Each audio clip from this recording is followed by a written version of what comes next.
Oh, 50's not bad.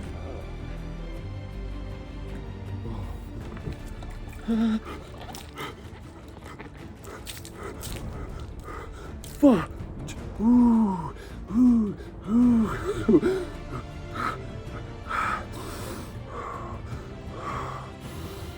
Oh, this is the first episode of Thoughts from the Tongue. It's so cold, bro. So cold. I'm gonna die. Okay, so 50 degrees in here, and I'm in pain. Anyway, let's get to talking.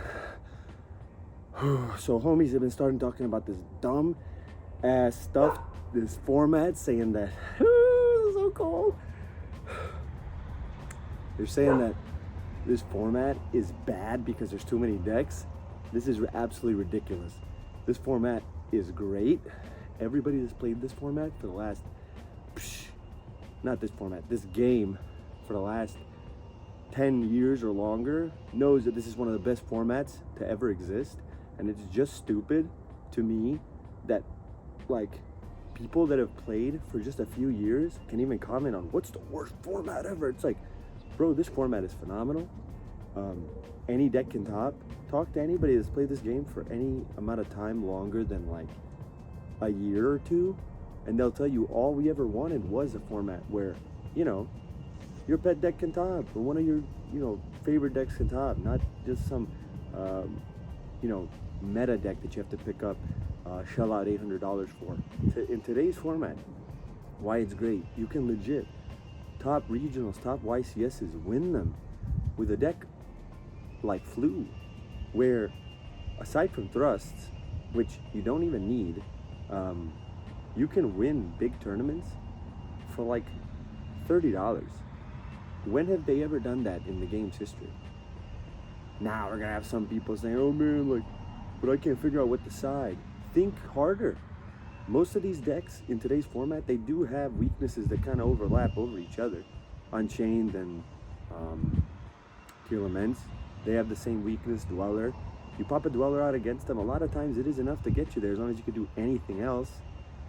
You know, there's, you know, your shifter decks, their negative is that they can't OTK you.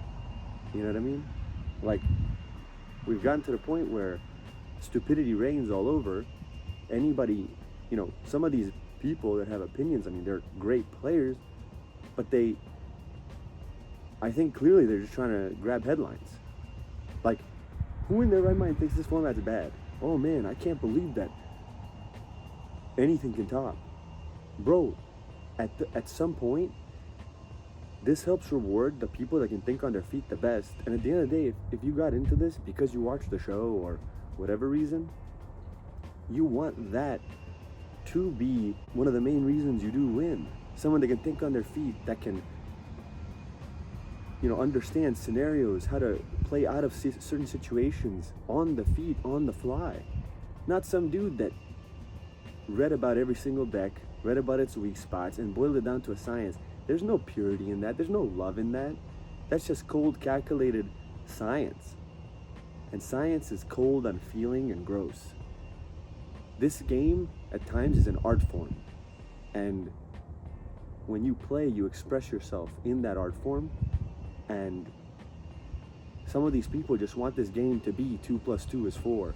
Maybe a little bit more complicated. This isn't advanced calculus. This is a game where you're thinking, you're playing your opponent, you're seeing their reads, their reactions. You know, guy reaches for his extra deck. Guy looks at his hand, shuffles it, takes a card out, looks at it, looks at your board, counts your summons, those kind of things. Those are gamesmanship. The game is an art form at times. And people just want what? To auto win with blowout side deck cards? Every time I watch a tournament, for example, this last YCS Richmond, if you watch the finals, that Unchained Mirror was amazing. Back and forth, great gameplay. There were earlier matches like a Pearly Rescue Ace matchup. Game 1, both dudes brick, and the dude thinks on his feet and is able to make a great set of plays, getting himself an SP Little Knight and a Hydrant on the board, sets him up for next turn, makes his Imperm live in hand by removing the 2 monsters from the field, and is able to stop the purely player in his tracks and then win with the Turbulence on the next turn. Like that is what Yu-Gi-Oh! Is, thinking on your feet. Not, oh man, the game 1, I actually had to think and, play through things, and now game 2 and 3, I'm just gonna side in my blowout going first cards or blowing going second cards and then just auto win. If you wanna do that, bro, just play some Exodia FTK or whatever. Truly, I don't understand. Don't let people confuse you. Don't get it twisted. This format's great. I hope Konami does formats like this over and over and over again. I know some people talk about last year's diverse format. That was a problem, supposedly. I can't speak on it. But I'm sure, Scythe Lock in every deck is stupid. But overall, this format, there's no Scythe Lock. There's no degenerate stuff. Even the FTK decks, supposedly Vanadium, Infernoble, Dark Worlds, they don't even talk much. So, thank you guys for watching. I hope you like this new installment. I don't know how many I can do because this is actually freezing in here.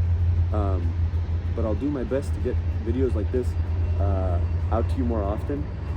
So please subscribe, comment, like, and I'll kiss you guys' faces next time. Peace out, baby.